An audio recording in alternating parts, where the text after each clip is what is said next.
Yom Tov à tous. Donc on va, Bezrat Hashem, continuer aujourd'hui, comme tous les dimanches, Baruch Hashem, on a commencé depuis la semaine dernière, le Tomer Dvorah. On a fait quelques shiurim sur la page, donc sur le Tomer Dvorah, le livre de Rabbi Moshe Cordovero, et qui est particulièrement approprié, comme je vous l'ai dit,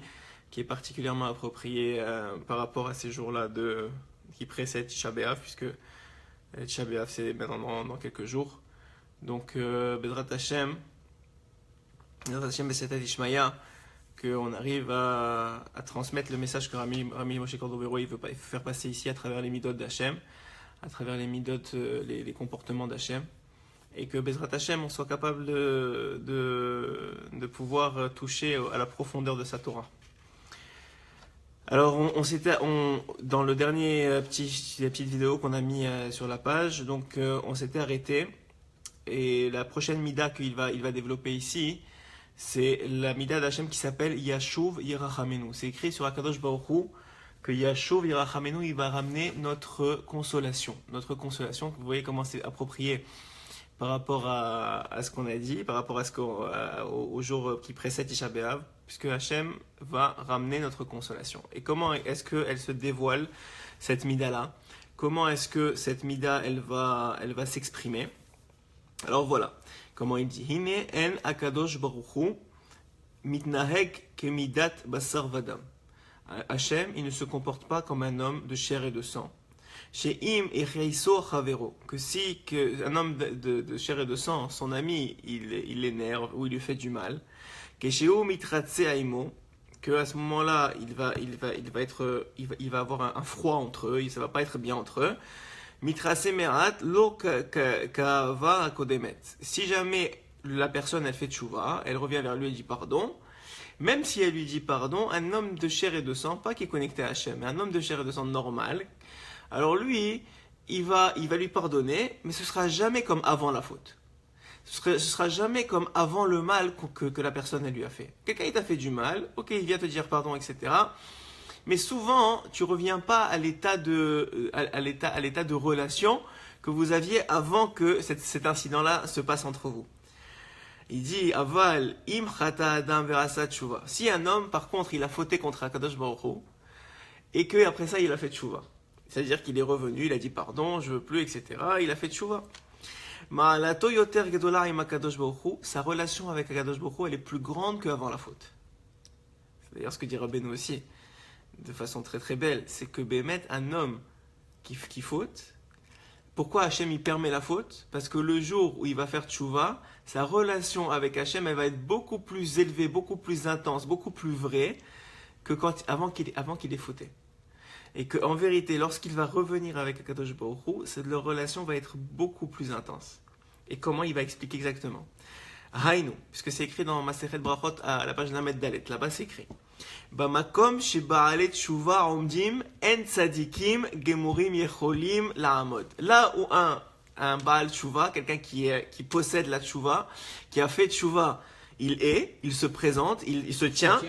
Là où il se tient, alors le tzadik lui-même, le tzadik gamour, c'est-à-dire le tzadik le tzadik des tzadikim, le tzadik gamour complet, il peut pas se tenir là-bas. Alors il va dire, je comprends, il va expliquer qu'est-ce que ça veut dire exactement. C'est quoi cette histoire que là où le Baal Tshuva il se tient, le Tzadik Gamour il se tient pas. Ve'atam qui te fait chaud beferek abonné. Alors c'est écrit dans Masechet Menachot. Là-bas c'est écrit dans la page Chavtet Amud Bet. Là-bas c'est écrit que le monde il a été créé be'inyan he, avec le he. Le he c'est donc une lettre de la Torah, c'est une lettre de l'alphabet hébraïque. Vous savez comment s'écrit un he. Ceux qui ne savent pas, qui regardent sur internet comment s'écrit un he. Mais le he, c'est avec cette lettre-là qu'a été créé le monde. Le Zohar Kadosh, il en parle beaucoup aussi. Et alors exactement. Donc c'est 3 barres qui sont reliées ensemble, et il y a des ouvertures. Ouais. Alors il va expliquer c'est quoi ces ouvertures-là. C'est extraordinaire ce qu'il va dire. La mahi, on va comprendre que dans toutes les lettres, il y a une sagesse extraordinaire. Extraordinaire. La mahi asuya, et pourquoi c'est écrit que Béhémet, le monde a été créé avec le he. La mahi asuya ke'ar sadra. Donc il y a dans dans le hé deux ouvertures, une en bas qui est assez grande et une petite en haut. Alors il dit, pourquoi est-ce que le hé il est fait comme on dit que le hé c'est comme un vestibule, ouais? C'est-à-dire qu'il y a des ouvertures à l'entrée et à la sortie. Pourquoi il dit? Alors il parle maintenant de Azadra du vestibule du bas, c'est-à-dire l'ouverture du bas. Chez Kol, il appelle ça la sortie lui. Chez Kol que tout celui qui veut sortir de chez lui, de là où il est, il sort, qu'il sorte. C'est-à-dire que tout celui qui veut sortir de son monde à lui, qu'il sorte. La Mishnah, il ne la rapporte pas ici, mais je vous dis, la Mishnah, elle dit, il y a trois choses qui sortent un homme de son monde. Mais Olamo, pas du monde, de son monde. Pourquoi c'est important de dire de son monde? Parce que nous, on est tous venus pour nous, pas pour les autres. On est venus on est tous connectés, on en a parlé, mais ce que je veux dire, c'est qu'on est venu faire un tikkun de notre âme à nous. C'est-à-dire que nous, on est venu faire notre tikkun. Et pour faire notre tikkun, il faut vivre notre vie, pas la vie des autres. C'est notre vie qu'il faut vivre. Et pour vivre notre vie, il faut être connecté au tzaddik, parce qu'il faut se connaître soi-même, il faut se développer, faire une des doutes, tout le principe. C'est pas le sujet du coup. Mais ce qui est sûr, c'est qu'il dit ici, chez Kol que tout celui qui veut sortir de son monde, il sorte. Et comment nous dit la Mishnah, on sort de notre monde? Alors il dit Kina, la jalousie, la recherche des kavod, du kavod, la gava, l'orgueil, qui est donc la recherche des honneurs, et les plaisirs de ce monde. Ces trois choses-là sortent un homme de son monde. Comme ça nous dit la Mishnah. Donc, quoi? Donc pourquoi il y a le hé en bas? Parce que le monde il a été créé comme ça, que si tu veux sortir, sors. Si tu veux sortir des amot de la halacha, des quatre amot de la halacha, des quatre amas, c'est-à-dire du makom de la halacha, de l'endroit où on respecte Hachem, où on est connecté à Hachem, sors. Pérouche, c'est comme c'est l'explication de quoi? Aolam nivra behe, que le monde il a été créé avec le hé. Ve'akadosh baruch hu ba'olam patuach, et Hachem il a créé le monde ouvert. Patuach de quoi? Les tzada, ouvert au côté du mal. Ve'achet, et au côté de la faute, l'irvacha. En tzad chez en chomer ve'yetzerara uvgam. Il n'y a pas un endroit dans le monde où il n'y a pas de la matérialité, il n'y a pas du yetzerara, et donc de la faute. Ou une possibilité de fauter. Kemin achsadra, comme un champ, on va dire, où il y a des protections, des barrières, mais qui sont toutes fendues. Tu as ici, le voleur il peut rentrer là, il peut rentrer là, il peut rentrer là. C'est-à-dire qu'il y a plein d'ouvertures dans la barrière. Et nous, Baal Gdarim, et la Pirsa Gedola Prutzat, c'est les Tzadara, les Tzad Mata, et c'est une ouverture grande pour tous les mauvais côtés, pour toutes les tentations, pour toutes les choses qui peuvent te sortir de ton monde. Kol Mishir Tzelatzet Me'olamo, tout celui qui veut sortir de son monde, Kama Tachimlo, il a plein d'opportunités de le faire. Au contraire, le plus dur, c'est de rester dedans. Lo yifne le tzad shelo yim tzasad, ched ve'avon, likanes el achitzonim. Lo yifne le tzad shelo yim tzasad, ched ve'avon, likanes el achitzonim. Il y a malheureusement beaucoup d'ouvertures pour les chitzonim, c'est-à-dire les forces du mal, les forces qui sont extérieures à toi. Vehi petucha milemala. Mais alors, pourquoi est-ce qu'il y a une ouverture en haut, dans le hé? Pourquoi il y a une ouverture du côté gauche, le côté gauche, en haut? S'il y a déjà l'ouverture en bas qui dit que c'est parce que l'homme il peut fauter, il peut sortir de la gdusha, il peut perdre la présence divine avec lui, kaviachol, le ressentiment de la présence divine, parce que même si Hachem il est toujours avec lui, parce qu'il est en lui. Pourquoi alors à ce moment-là, il y a une ouverture en haut? Regarde ce qu'il dit. Parce qu'il y a un moyen toujours de revenir. Quel que soit ce que tu as fait dans le monde, quel que soit où tu en es, il n'y a pas de yéhouch, il n'y a pas de désespoir, il y a il y aura toujours un moyen de revenir.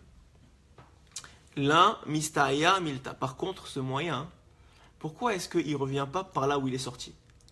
Pourquoi la grande ouverture d'en bas, là où il est sorti, pourquoi il ne revient pas par là? Il va nous apprendre un concept qui est rapporté aussi chez le Rambam, qui est un concept très important à comprendre. Lorsqu'on faute dans un certain aspect, je sais pas moi, avec ses yeux, ou avec n'importe quoi, avec la shonara, ou que ce soit avec sa bouche, avec quelque chose qu'on a fauté. Ratsu basé chez Hashav, bitshuva lo yaspik lo sheyeye nigdar be'avon kenegadat tzadikim. Il faut savoir que maintenant que tu as fait tshuva, tu ne peux plus avoir les mêmes barrières que les tzadikim qui n'ont pas fauté. C'est-à-dire que puisque pour les tzadikim, ils n'ont pas besoin de grosses barrières, puisqu'ils n'ont jamais fauté avec, alors ils n'ont pas besoin de se mettre des barrières et des barrières et des barrières face à cette faute-là. Par contre, nous, enfin, ceux qui ont fauté, celui qui a fauté avec une certaine faute, on va dire par exemple le Lachon Hara, ok? Alors, à ce moment-là, celui qui a fauté avec le Lachon Hara, alors lui, il doit se mettre des barrières qui sont beaucoup, beaucoup plus grandes que le tzaddik qui a jamais fauté. Pourquoi? Parce que la barrière qui est petite, il l'a déjà franchie. Il l'a déjà franchie. Donc maintenant, elle doit être beaucoup plus haute, sa barrière à lui, pour qu'il n'arrive pas à la franchir une nouvelle fois. Et c'est ça, c'est un secret que le Rambam rapporte dans les Chot Shuvah, qui dit que quelqu'un qui faute, il doit se mettre plus de barrières, et il doit s'éloigner beaucoup plus. Par exemple, quelqu'un qui s'est mis en colère, il doit faire attention de même pas lever la voix. On parle même pas de se mettre en colère, même pas rentrer dans le fait de se lever la voix s'il a la tendance à être coléreux. Pourquoi? Parce que déjà lever la voix pour lui, il va tomber dans la colère. Puisque déjà c'est plus facile pour lui que pour un autre. Donc il dit la même chose dans n'importe quelle faute. Dans n'importe quelle faute, si tu vois que tu as déjà fauté ou que tu as tendance à fauter dans cette faute-là, il faut que tu t'assures, par responsabilité vis-à-vis de toi, de te mettre plus de barrières que les autres. Que les autres qui n'ont pas fauté, comme les tzadikim.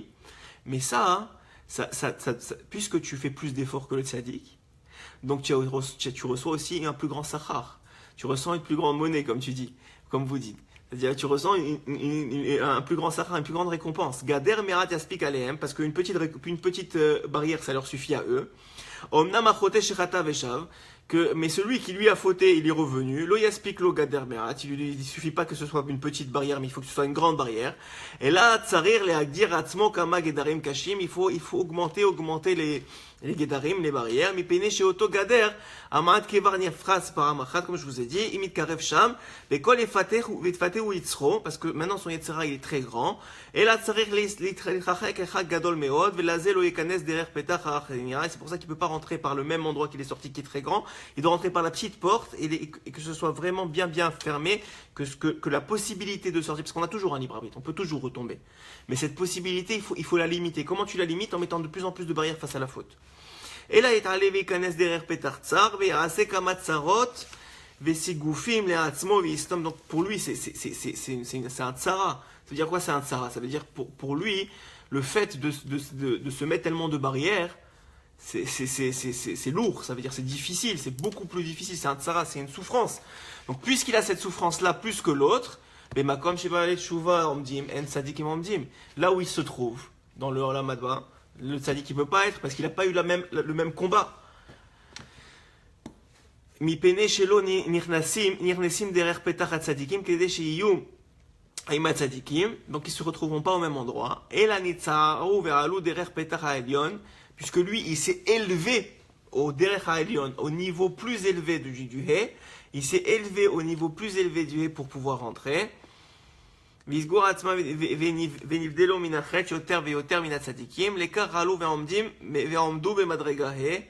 c'est pour ça qu'ils sont montés.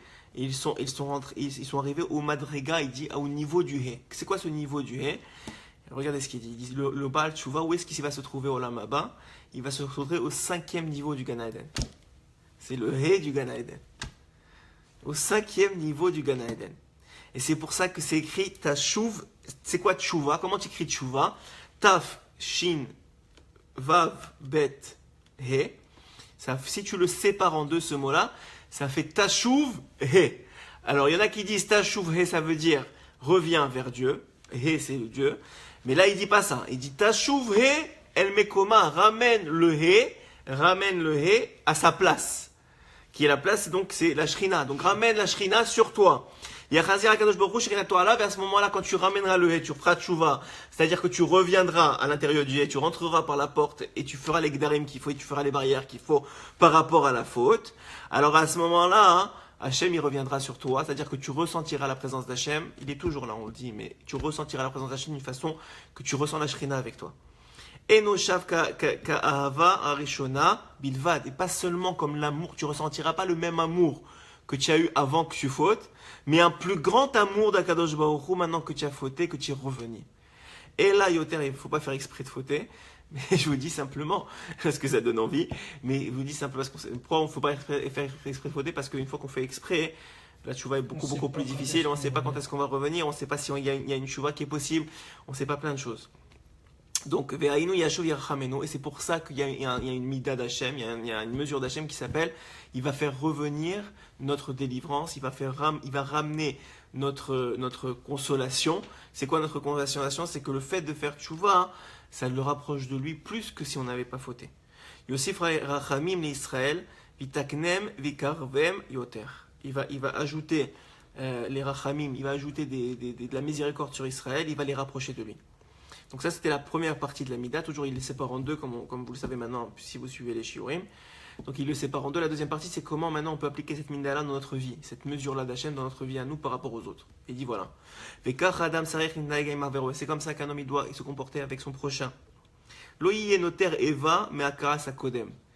Que quand qu'il ne nourrisse pas comment on appelle ça, pas la souffrance, le casse, la colère ou la haine qu'il a pu avoir face au mal qu'on lui a fait.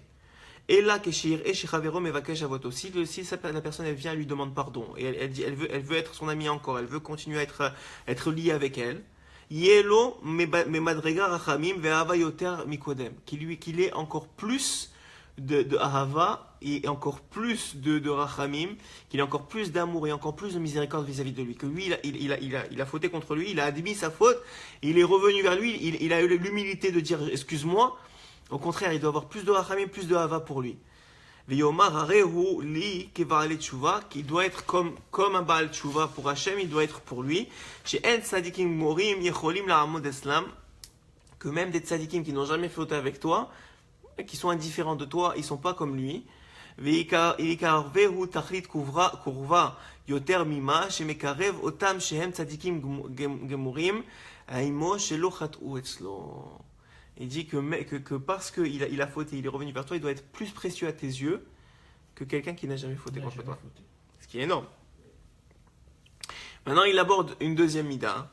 Yirbosh avonotenu. On est dans la 8e déjà. Yirbosh avonotenu. Yirbosh avonotenu, ça veut dire qu'il va annuler nos fautes. Hachem, il annule, Yirbosh, c'est au présent, il annule nos fautes. Ça veut dire qu'il annule nos fautes à Kadosh Baruch Hu. Regardez comment c'est extraordinaire. Voici qu'Akadosh Baruch Hu il se comporte comme ça avec nous. D'ailleurs,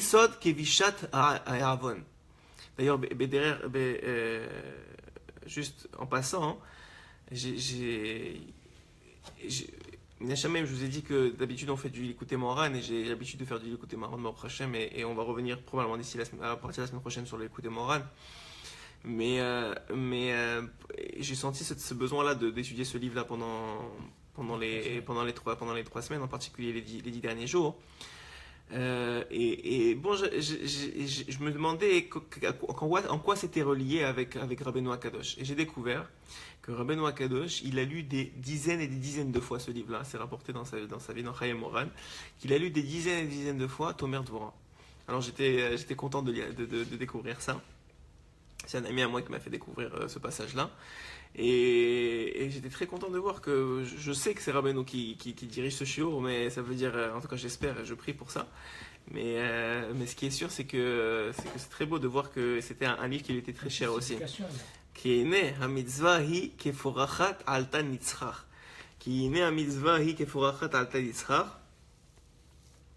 Et voici que la mitzvah, donc on a dit qu'Akadosh Baruch Hu, il se comporte avec nous, qu'il annule, il élimine, il fait complètement, il n'existe plus la faute devant lui.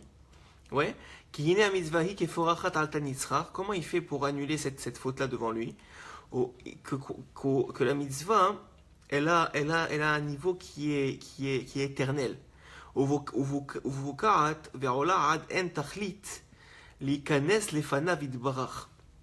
Et comment elle agit la mitzvah?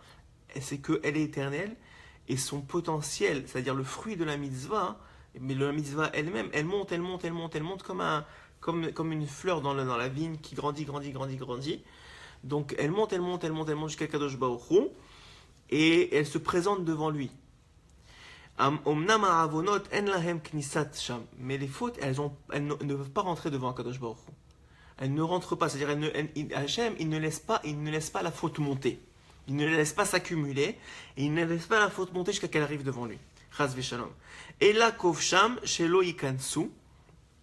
Et la kovsham shelo ikansu que qui est directive lo yegurcha ra. Comme c'est écrit qu'il ne réside pas avec toi. C'est écrit dans Tehilim que la faute, il ne réside pas avec Hachem. Lo yagur megurecha, ou c'est écrit dans Masechet Shabbat la même chose, que ça ne réside pas dans le parvis d'Akadosh Baruch Hu, la faute ne réside pas là-bas. Imken, si c'est comme ça, en avon ichnas pnima, le avon, la faute, elle ne rentre pas dans cet endroit-là intérieur. Ou mitam ze sechar mitzvah behai alma leka. Alors, c'est pour ça que c'est écrit, c'est la explication que c'est écrit dans Kedoshim, Sechar mitzvah behai alma leka. La récompense du mitzvah, elle est seulement dans l'olam haba.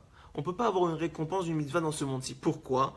Mi pene shehem lefanav yitbarach, puisque ces mitzvahs-là, elles sont devant Akadosh Baruch Hu, elles montent en haut. Comment Hashem il peut faire payer la mitzvah, qui est quelque chose de rouhani, quelque chose de spirituel, et le récompense elle est spirituelle puisqu'elle monte en haut, avec ce monde-ci qui est gashmi. Comment il peut payer? Et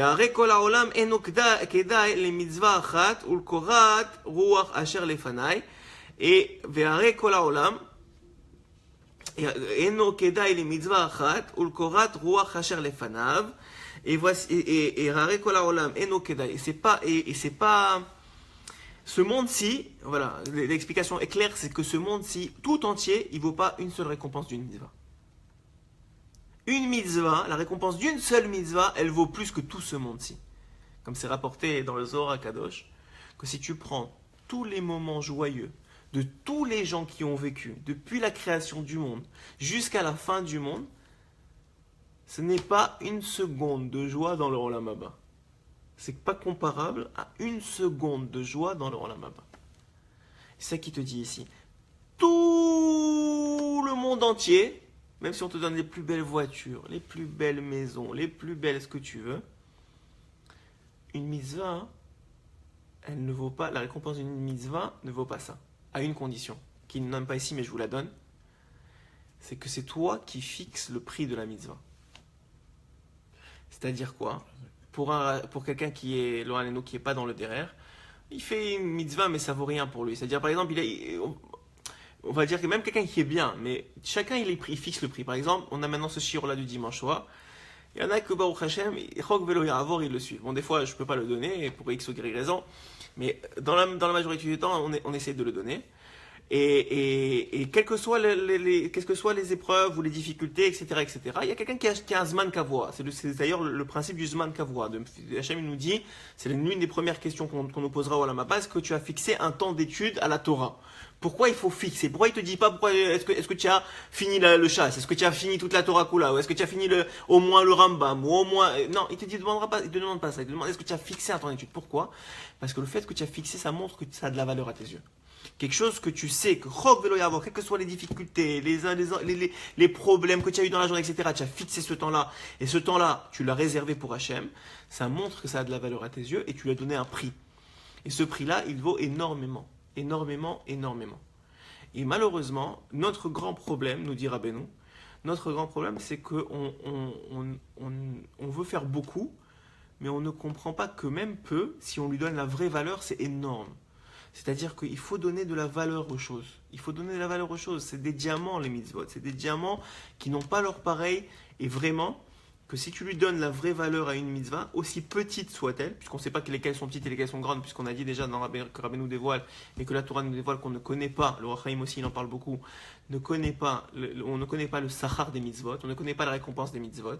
Donc puisqu'on ne connaît pas la récompense des mitzvot, on ne peut pas dire celle-là elle est plus importante que celle-là. Donc même une petite mitzvah, ce qui va déterminer ta récompense dans le Olam Haba, c'est pas la mitzvah elle-même, c'est quelle importance tu lui as donnée. À quel point tu l'as chéri, à quel point tu l'as aimé, à quel point tu lui as donné du srout, à quel point tu lui as donné de la valeur, à quel point elle avait de la valeur à tes yeux, à quel point tu t'es réjoui quand tu faisais la mitzvah. C'est ça qui va déterminer ton sachar dans le Olam Haba.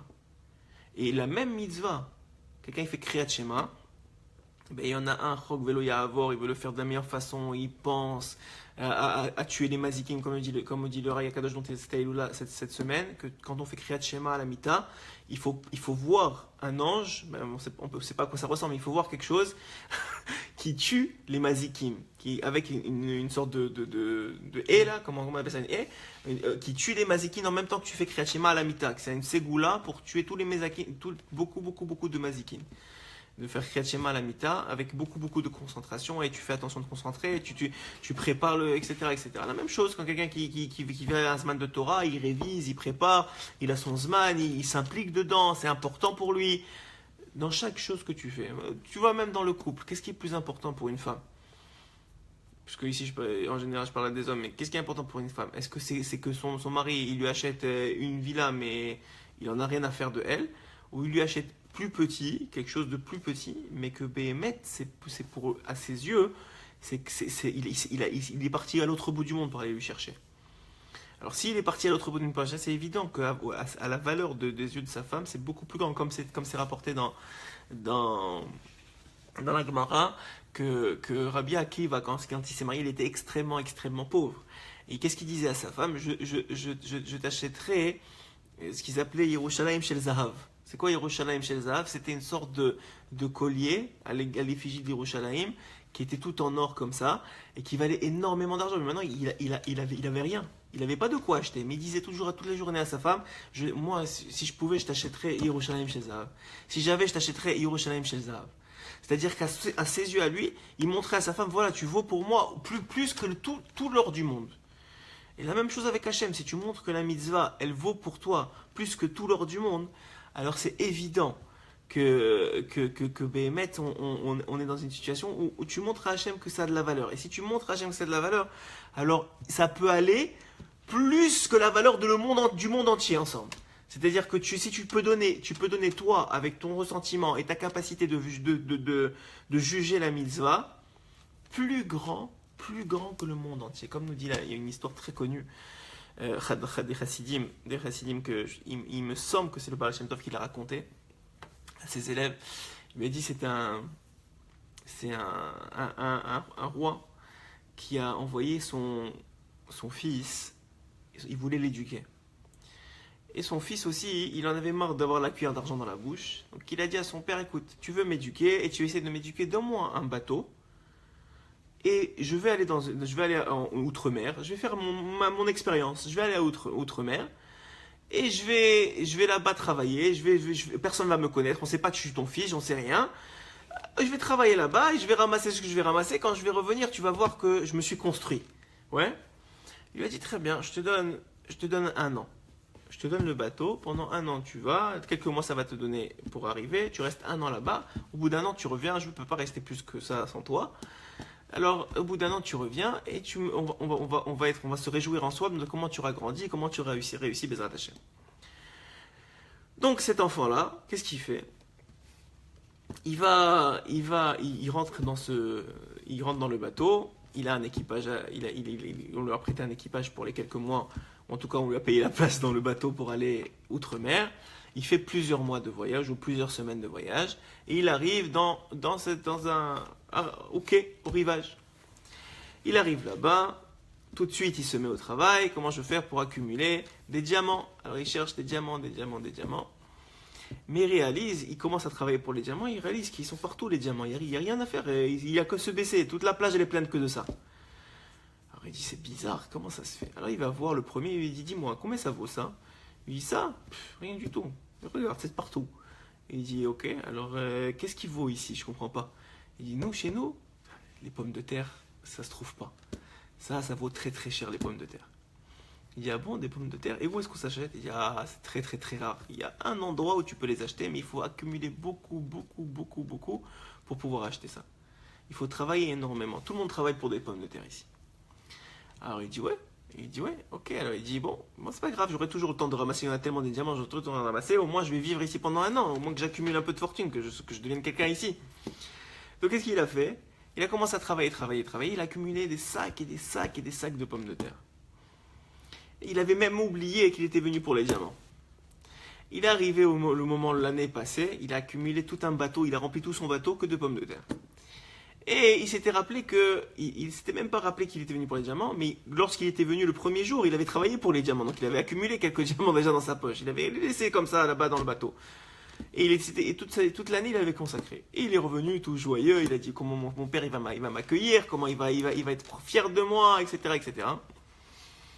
Et qu'est-ce qui t'arrive? Il arrive donc chez son papa avec tout le bateau. Il dit papa, viens voir, tout le bateau, je suis devenu quelqu'un d'important, j'ai réussi, Baruch Hashem. Et le père il vient, et qu'est-ce qu'il voit? Un bateau rempli de pommes de terre. Il dit quoi? Mais c'est ça que tu m'as ramené? Mais ça ici ça vaut rien du tout. Tu es sérieux? C'est ça que tu as fait un an? J'ai perdu un an de mon fils pour ça. Je me suis déconnecté de mon fils, j'ai vécu un an sans toi pour ça. Alors là, il est décontenancé, il se rappelle qu'effectivement, ce qui compte ici, c'est les diamants, et qu'est-ce qu'il va faire avec, et comment il va faire. Et donc quoi? Et donc il se rappelle que dans la cabine, il a laissé quelques diamants. Il dit, attends, papa, j'ai quelque chose. Il va, il ramène le petit sac de diamants, il dit, voilà, papa, j'ai ramené des diamants. Il dit, au moins, tu as réussi quelque chose. Et évidemment, le machal, il est très simple. Et vous l'avez tout, j'imagine, très vite compris. C'est que le machal, il est que ce monde-ci, il nous fait oublier le tachlit. Il nous fait oublier que les mitzvot, c'est les diamants, et que tout sur la mazé, c'est que des pommes de terre. Et que même les pommes de terre, c'est même pas seulement qu'ils ne servent à rien. C'est que tu peux même pas les ramener en haut. Tu peux pas les ramener, ils restent ici. C'est-à-dire, tu peux même pas les ramener avec toi dans le bateau. Le bateau, il coule avant d'arriver. Il pourrisse avant. Et Béhémet, c'est comme ça. Et l'homme, il oublie que les pommes de terre, même s'ils valent rien aux yeux des goïms, ou aux yeux de ce monde-ci, c'est ce qu'il y a de plus précieux. Mais à condition quoi? Qu'ils aient de la valeur à tes yeux. S'ils ont de la valeur à tes yeux, alors oui, tu peux arriver à une valeur qui vaut plus que le monde entier. Si tu accumules toute la richesse du monde entier, elle vaudra plus que cette valeur-là. Et c'est pour ça, nous dit le Ramak, Rabbi Moshe Cordovero, on revient donc sur le sujet. C'est pour ça que dit le Ramak, Rabbi Moshe Cordovero, c'est pour ça qu'un homme, écoutez bien, c'est pour ça qu'un homme, il ne peut pas être payé s'il a une vraie valeur. S'il a ça n'a pas de valeur, il a fait un rachat, il a fait une mitzvah comme ça, mais même à ça, regardez ce qu'il dit. Alors, tout le monde n'y vaut pas la récompense d'une mitzvah. Achat, les mitzvahs achat, ou le korat, ruach, asher lefanav, et tout l'aspect spirituel qui correspond à la mitzvah. Et c'est donc pour cette raison, loikar shochad, Hashem mitzvot. Hashem, il ne prend pas un shochad, il ne prend pas un shochad, ça veut dire un pot de vin de la mitzvah. Un machal basé, c'est quoi le machal? C'est quoi la comparaison?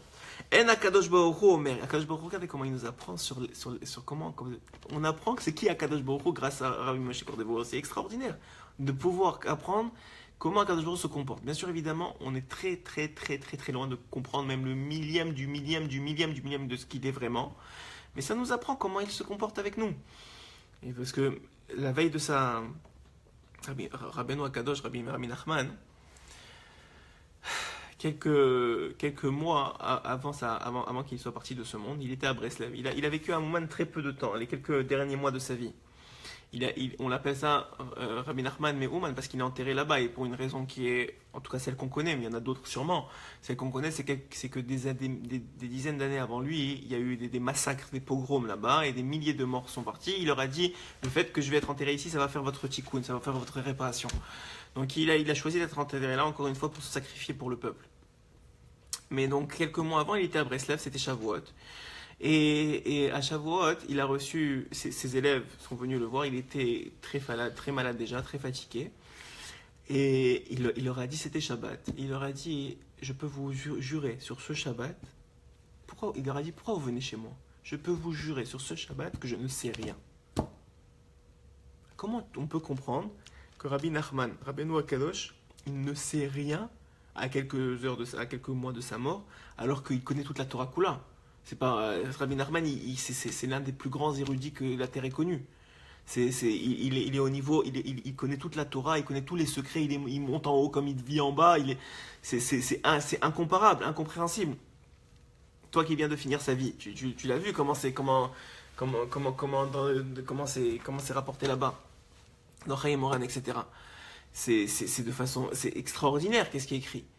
Et Rabbeinu il dit, je peux vous jurer que je ne sais rien. il faut comprendre deux choses. Première chose, c'est quand on apprend quelque chose. Ouais. Quand on apprend quelque chose, il y a une avoda, c'est un travail de considérer que ce qu'on sait, c'est rien.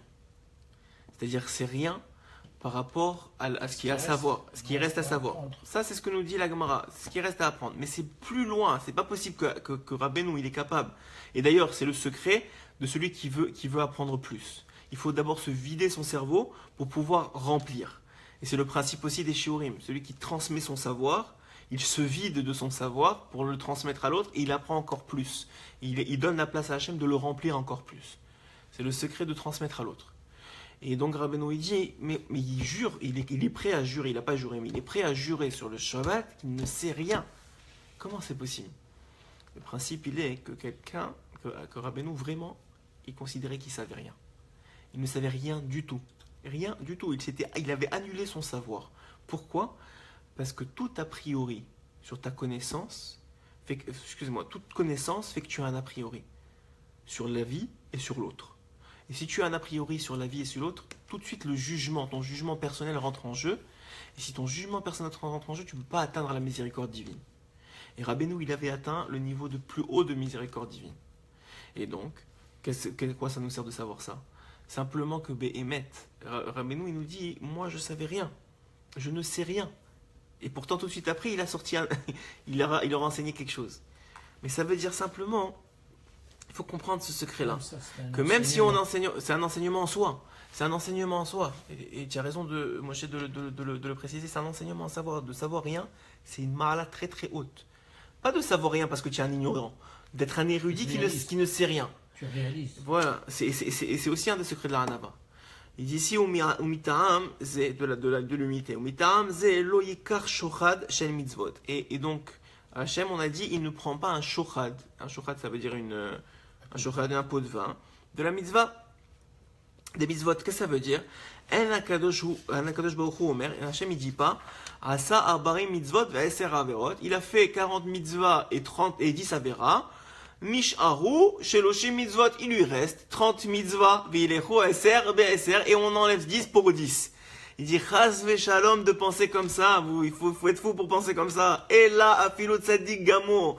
Parce que même un tzadik gamour, un tzadik parfait, verasa verachat, qui a fait une seule faute, domé les fanaf qui ilou saraf et Torah. Il ressemble à quelqu'un qui a brûlé toute la Torah. Même une seule faute. Domé les fanaf, jusqu'à qu'il revienne betchouva.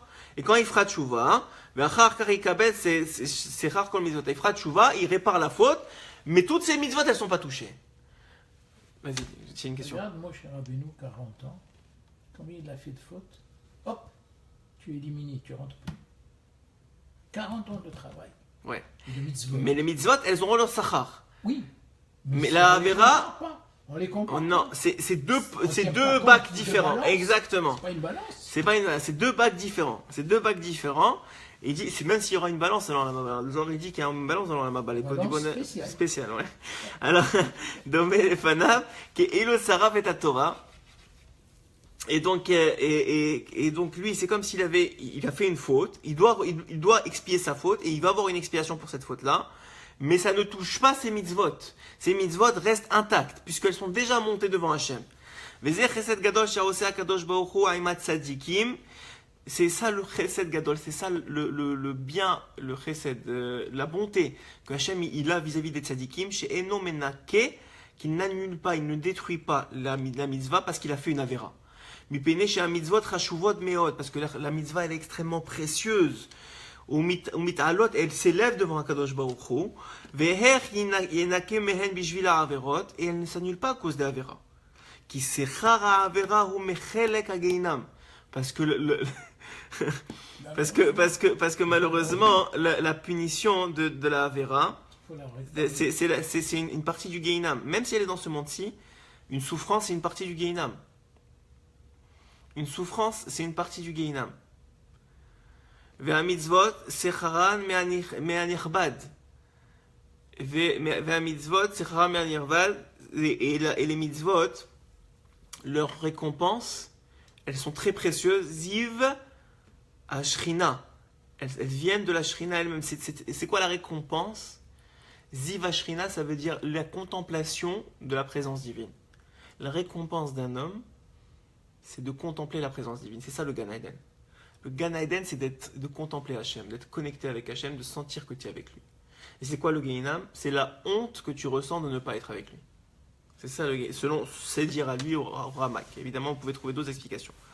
Et là, Kadosh Baruch Hu govechov ha'averot umaskir sechar kol hamitzvot. Et c'est pour ça qu'il prend il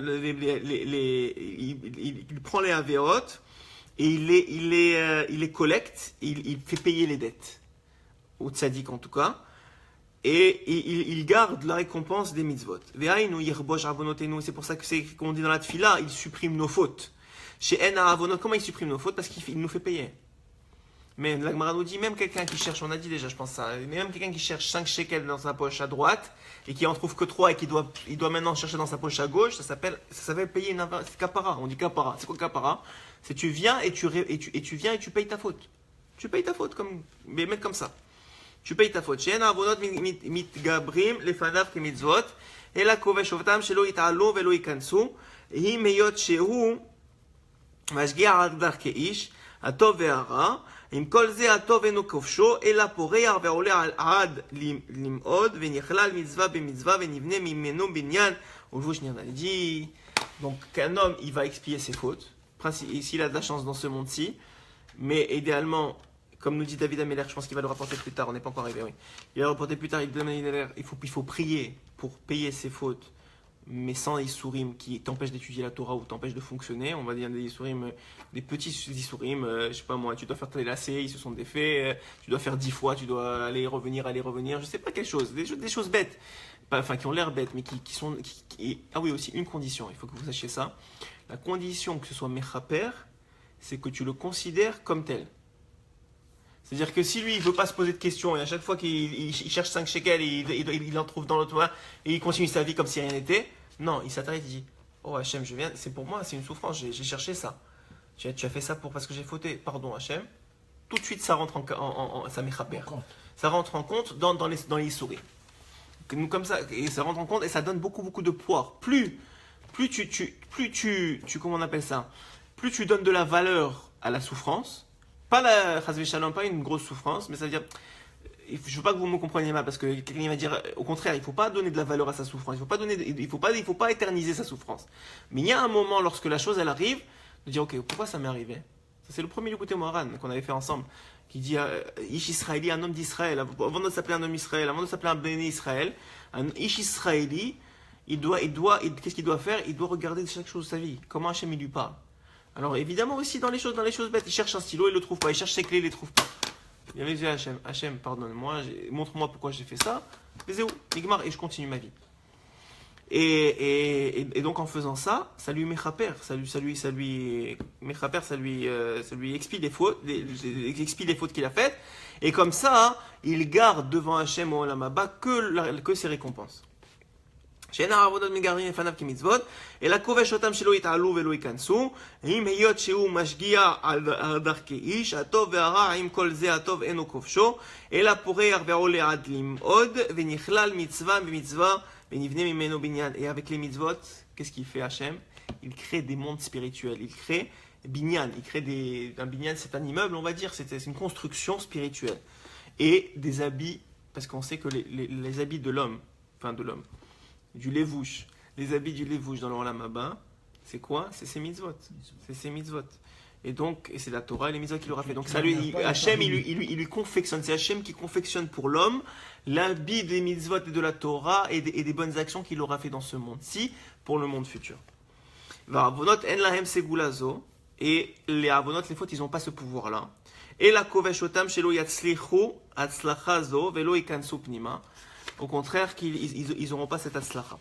Les af midazot tzarech adam. Alors maintenant, c'est la première partie de cette mida-là qui concerne Hachem. Maintenant, comment nous on fait pour l'appliquer dans notre vie? Af midazot tzarech adam itnaeg ba. Même évidemment que l'homme il doit se comporter avec cette mida-là. Shelo yichbosh tovat chavero v'iskor ha'ato shegamato. Qu'il n'oublie jamais le bien, donc la mitzvah, le bien qu'il a fait un homme pour lui, et qu'il soit prêt à oublier le mal, qu'il élimine le mal. Et même quand il voit quelqu'un, et là, Draba, et qu'il voit quelqu'un qui souffre, n'en viennent jamais à dire, qu'ils n'en viennent jamais à dire, ah mais c'est normal, il est puni, tu vois. Ouais, il mérite. Ça, voilà, tu as dit le mot, il mérite. Celui qui dit ça, sache qu'il va recevoir des tannées, lo alenu velo alechem. Ne jamais dire, ah mais c'est normal, il mérite. Le même bâton qu'il a frappé, Parce que l'autre côté, il va le frapper. alors ça c'est la prochaine mida. Vous allez voir, Moshe, bon Hachem, il aime intervenir. J'aime ça moi, c'est bien. Les autres ils sont plus calmes. alors il dit que quand un homme il vient et ne dit jamais ah mais de toute façon il mérite. Ras Shalom de dire ça parce que premièrement une fois qu'il a reçu sa punition, c'est fini. Elle n'existe plus devant Hachem. Donc pourquoi elle existerait devant toi? Et en plus de soi, qu'est-ce qui reste devant Hachem? Il reste que ses mitzvot. Donc maintenant, il est peut-être mieux que toi, parce que maintenant, il vient d'expier sa faute, et en plus, il lui reste que les mitzvot. Que toi, peut-être, tu n'as pas encore expié tes fautes. Donc il faut faire très attention pour un homme, au contraire, de garder seulement le bien devant lui, et d'oublier le mal. Parce que le mal, comme c'est écrit dans la Gemara, que si tu vois un tzaddik qui faute, tout de suite, suppose qu'il a fait tchouva. Déjà, le lendemain, c'est fini. C'est comme s'il n'y avait plus de faute devant lui. Pourquoi? Parce qu'il a cette mida-là, Hachem, de éliminer la faute et de garder devant lui que le bien. Et on va finir avec une troisième mida Bezrat Hachem aujourd'hui. Il nous reste un peu de temps, je ne sais pas s'il nous reste un peu de temps. Une douzaine de minutes. Alors Bezrat Hachem une quinzaine de minutes, donc on va finir Bezrat Hachem avec une dernière mida, aujourd'hui. Et Tashlir bim solot yam kol chatotam. Il y a une mida que nous dit le Ramak Rabbi Moshe Cordovero. Et Vetashlir bim solot yam kol chatotam, que Hachem il jette comme à Rosh Hashanah où on va faire Tashlir, là on jette nos fautes. Alors Hachem bim solot yam, il jette les fautes d'Am Israël dans la mer. Kol chatotam, toutes leurs fautes, ils sont jetés dans la mer. Qu'est-ce que ça veut dire? Il va nous expliquer des choses extraordinaires. On va finir sur ça, mais ça vaut la peine d'écouter. Zo mida tova la Kadosh Baruch Hu, c'est une mida très bonne d'Akadosh Baruch Hu. Je sais pas comment il peut dire ça sur Hachem. Hachem, tu sais, tu as une bonne mida. Mais il nous parle à nous, donc on comprend. Zo mida, c'est une très belle mesure d'Akadosh Baruch Hu. She'are Israël chat'u, que quand les bénis Israël ils fautent, mais saram beyat paro veshavu bitshuva.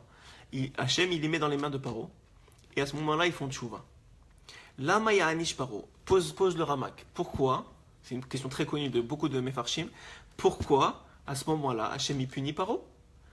Il dit Vechen Sanheriv, ou Sanheriv, Vechen Haman, ou Haman, Vedomehem, ou tous ceux qui leur ressemblent, puisque c'est Hachem qui les envoie pour nous faire tchouva. Oui, c'est-à-dire qu'en vérité, il faut savoir que tout ce qui se passe dans le temple, tout ce que vous écoutez maintenant, tout ce qui se passe avec les Arabes, les musulmans, etc., qui veulent nous faire du mal, sachez qu'eux, ils n'ont rien, ils n'ont aucun pouvoir. Le pouvoir, c'est nous qui leur donnons par nos fautes. C'est nous qui leur donnons le pouvoir par nos fautes. Et Hachem, c'est par recette qu'il nous les envoie pour nous faire tchouva, pour nous réveiller. Et c'est seulement pour ça qu'il fait ça. Et c'est ce qu'il dit ici. Il envoie, quand Israël ils font des fautes, qu'est-ce qu'il fait Hachem? Il envoie Paro, il envoie Haman, il envoie. Pourquoi? Pour nous faire tchouva. Ils ont le libre arbitre. Oui, bien sûr. Toi tu dis, alors Moshe il dit, c'est parce qu'ils ont le libre arbitre de faire ou de ne pas faire, ils ont choisi de prendre ce rôle-là de mauvais. C'est très vrai, tu as raison.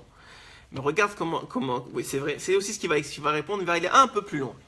Il dit, En Akadosh Baruch Hu min nachem ilvad lomar, shavu bitshuva.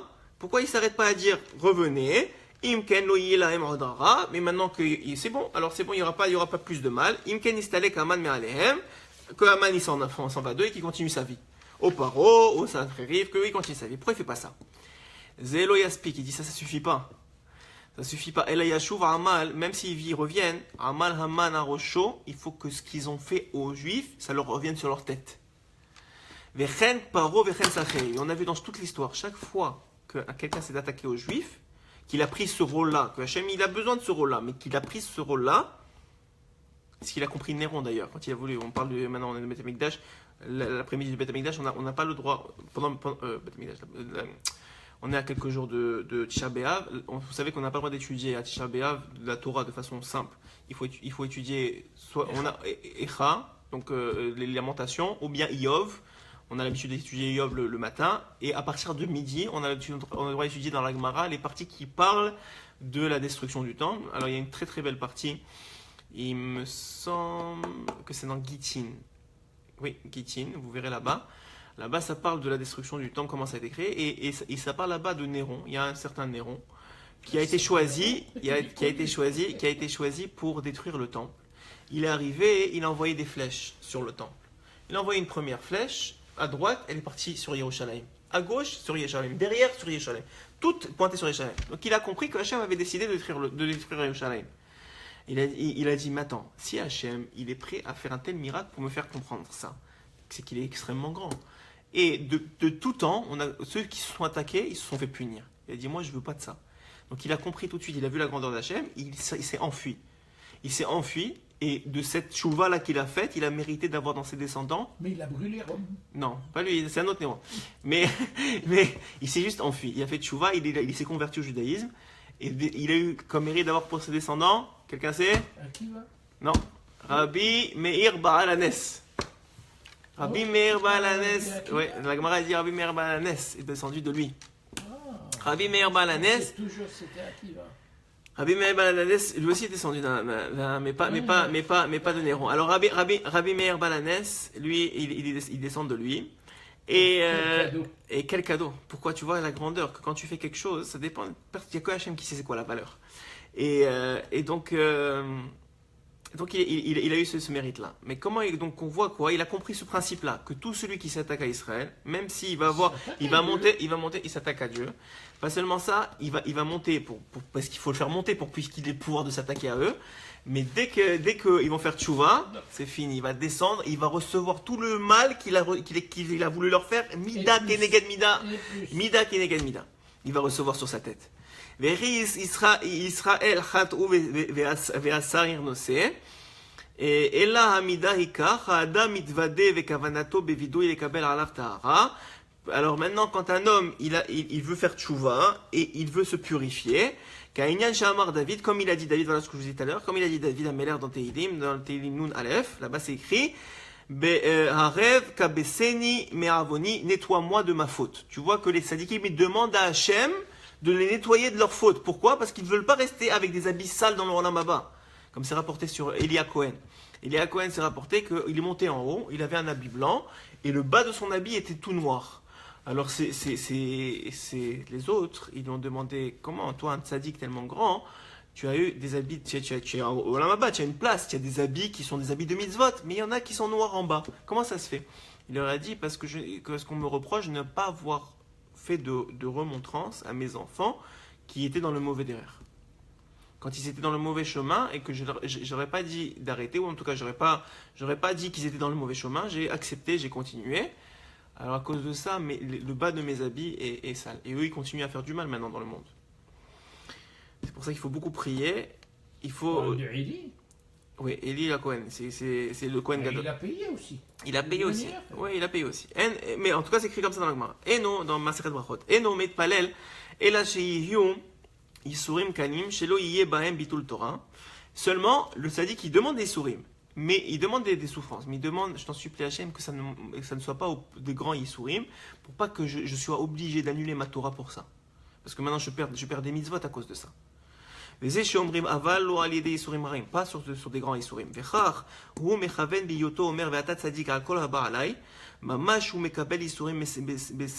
quand le tzaddik, lui, il reçoit... Celui qui comprend ce principe-là, il reçoit les Yisurim, les souffrances, il est heureux de ça. Voilà, Sever Panim, c'est-à-dire avec une bonne face. Pourquoi? Parce qu'il comprend que ça vient lui mechaper ses fautes. Il vient éliminer ses fautes, il va ne rester dans le Olam Haba que le bien. Et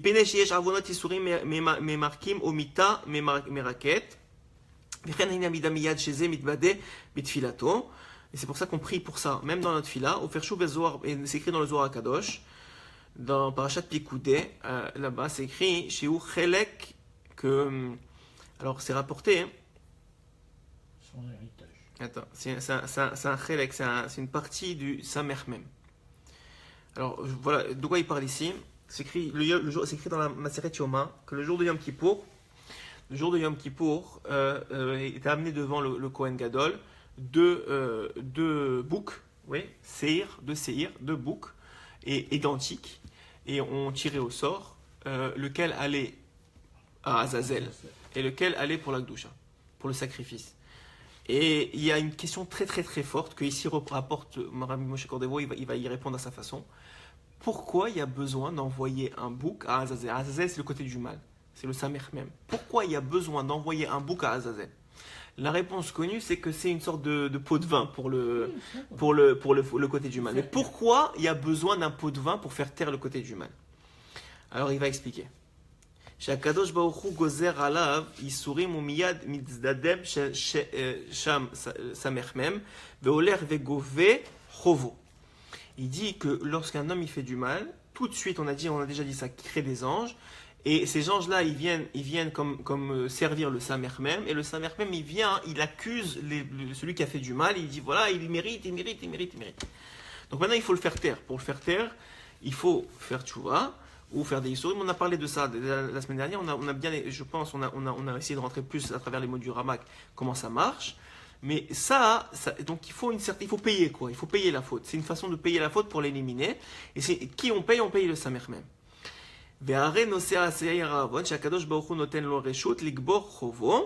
Et donc c'est pour ça que c'est écrit qu'il y a besoin le jour de Kippour, il y a besoin de ce séhir là, il y a besoin de ce bouc là, que Behemet Mamash il reçoit les fautes d'Am Israël et il les transporte jusqu'au Samer même, là Azazel, c'est-à-dire jusqu'au Samer même, jusqu'aux forces du mal, au chef des forces du mal. Mais arrivera un jour où tout ça se remettra sur la tête du Samer même. C'est-à-dire que la même façon qu'il a voulu accuser, comme Aman, comme Paro, comme tout le monde, même lui, même au niveau spirituel qui est un ange, ouais, c'est écrit connu, que le jour où Mashiach vient Bezrat Hashem cette année, Bezrat Hashem même très très bientôt, alors à ce moment-là, quand il arrive, cet ange-là, il est éliminé, il va complètement être annulé, il va être éliminé, il va selon le Zohar Kadosh, c'est comme ça que c'est écrit, Israël, c'est ce qu'il dit ici aussi le Ramak, Israël mitarim, lorsque les bénis Israël vont se purifier, tout va transformer, mais quoi?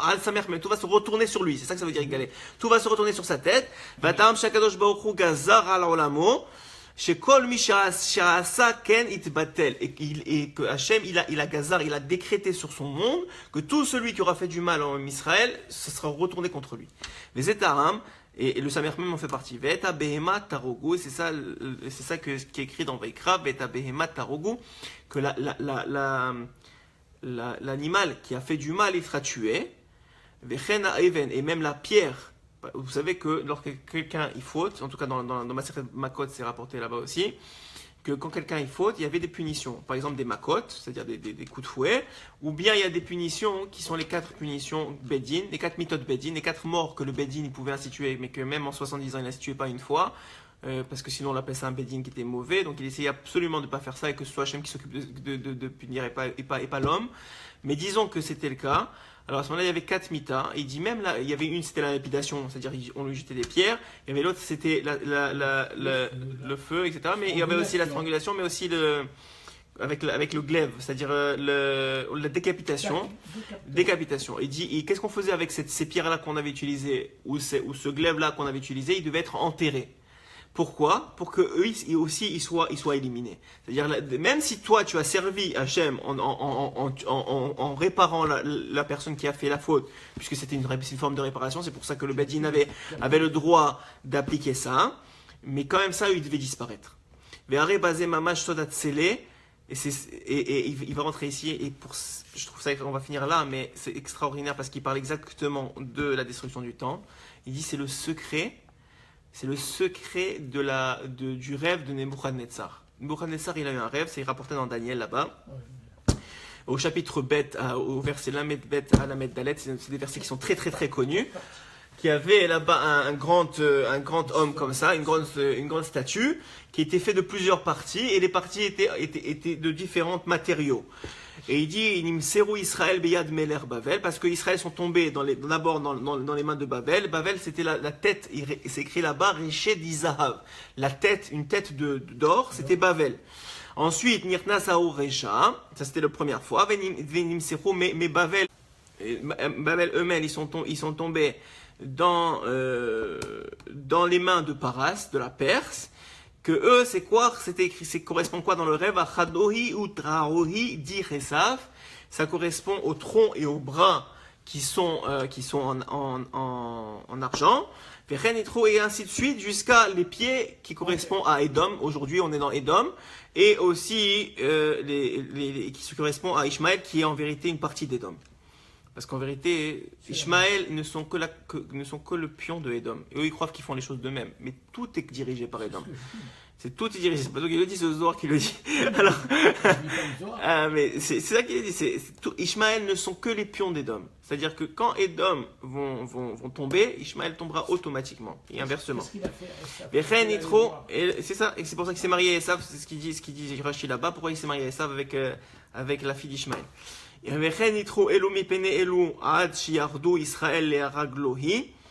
Minehem dit donc qu'est-ce qui va se passer? Ça va passer d'un empire à l'autre, et un va tomber dans les bras de l'autre, et l'autre jusqu'à que quoi? Jusqu'à que la délivrance finale va arriver. Et la délivrance finale, qu'est-ce qu'elle va apporter? La délivrance finale va apporter que donc la dernière, c'est-à-dire Édom, va être détruite, tout ce qu'ils ont voulu faire, mais pas seulement ça, puisque c'est écrit Chitzai Achelem Bam. Que tous ensemble, Hachem, qu'est-ce qu'il va faire? Il va tous les ramener. Tous ensemble, ils vont les ramener et il va les détruire tous ensemble. D'un seul coup, tous, il va les détruire. C'est-à-dire qu'il va ramener tout le monde et il va les punir de la mida keneged mida, de tout ce qu'ils ont voulu faire comme mal à Israël. Hine behatrala ketiv, et c'est pour ça que c'est écrit dans Daniel, umchat le tzalma al radlohi, qu'il va d'abord s'attaquer aux pieds et ensuite, qu'est-ce qui va être écrit? Daku kachada, à tout le corps entier. Et mais c'est pour ça que la mida, ça veut dire qu'il va jeter les fautes à terre, dans l'eau. Ça veut dire que de la même façon que quelque chose dans l'eau en général, il va se désagréger. Donc les fautes de Ram Israël vont se désagréger, ils vont se purifier. Exactement, c'est le principe du mikvé, très très bien. Ils vont se purifier. Donc les fautes, Israël va se purifier dans l'eau du mikvé. Et puisqu'il n'y aura plus de fautes, il n'y aura plus de raison d'envoyer ni Aman, ni Amalek, ni la Perse, ni qui tu veux. Et donc qu'est-ce qu'eux ils vont rester faire? Ils vont être punis mida kineged mida pour ce qu'ils nous ont fait. ירצה משליך כוח הדין להיפעל על ידי אלו שהם מצולות ים ורשעים קיים נגרש כי השקט לא יוכל וירגשו מימיו רשת בבית אלו הם העושים דין בישראל שישיב אחר כך כל c'est pas ce qu'il dit que tout va revenir sur eux. Donc ça c'est une mida qui est incroyable, c'est que Hachem toutes les fautes il a besoin de nous faire tchouva. Donc des fois il fait aboyer des chiens, mais ces chiens là ils vont être punis pour ce qu'ils ont fait. Parce qu'ils ont pris, comme tu as dit au début, la place du chien, qu'ils n'auraient pas dû prendre. Gam et midazo, et il dit même dans cette mida-là, dans cet aspect-là, donc il a fini la partie d'Hachem, il va parler maintenant et on va finir avec sa Bezrat Hachem. Mais l'homme aussi doit se comporter comme ça. Qu'est-ce que ça veut dire? Il doit se comporter avec son prochain comme ça. Afilu sheyiracha meduka beisurim, alisneu sheachar shenikla arehu keachicha. Qu'ils ne viennent pas être contents comme on a dit tout à l'heure, que l'individu il soit puni. Parce que ses fautes elles vont être éliminées comme dans l'eau. Il va finir par se purifier. C'est obligé. C'est obligé que l'homme il finisse par se purifier. Et à ce moment-là, tout celui qui va lui faire de la souffrance, donc ne fait pas partie de cela. Que maintenant toi tu le juges mal, tu dis regarde il mérite, ou tu fais partie de cette souffrance là, ou tu lui ajoutes de la souffrance, lui déjà il est par terre et toi tu lui ajoutes au lieu de le remonter. Alors si tu fais partie de là, tu risquerais de faire partie de ceux qui vont être punis une fois qu'il va faire tchouva. Et c'est pour ça aussi que c'est rapporté qu'on ne fait jamais intervenir le shamaïm dans une affaire entre deux hommes. On ne dit jamais chazve shalom que Hachem décide entre nous, parce que celui qui va être le premier à ouvrir le livre c'est toi, enfin c'est celui qui a dit ça. Donc, Ras Veshalom d'intervenir, tu essaies toujours. Ce qu'il nous dit ici, que la mida principale, et c'est le secret de la reconstruction du temple, c'est la Havat Israël. C'est la Havat Rinam, c'est d'aimer son prochain. Et ces aspects-là, j'espère qu'ils vous ont aidé un petit peu, mais qui nous aideront un petit peu à améliorer nos comportements vis-à-vis des autres, à atteindre ce niveau-là de Havat Israël, qui est, comme vous voyez, extrêmement important, qui est le secret de la Géoula et le secret de la reconstruction du temple, et de comprendre que Hachem, il ne veut que le bien, et tout même quand on a des issourim, mais même quand on a des souffrances, elles ne sont là que pour expier nos fautes et nous garder le meilleur pour la fin, pour le Olam Haba, nous garder tout notre mérite pour le Olam Haba, puisque quelle que soit la faute que tu fais, même si tu as fait une seule mitzvah, cette mitzvah-là ne peut pas être touchée par la faute. Et encore une fois, combien il est important, comme on l'a dit aujourd'hui, de donner de l'importance à nos mitzvot, parce que c'est ça qui va définir la récompense qu'on aura dans l'Olam Abba. Voilà, merci à tous et un bon jeûne Bezrat Hashem à tous. À très bientôt. Et voilà, à la semaine prochaine, on recommence Bezrat Hashem probablement l'écoute morale de Rabbeinu Kadosh.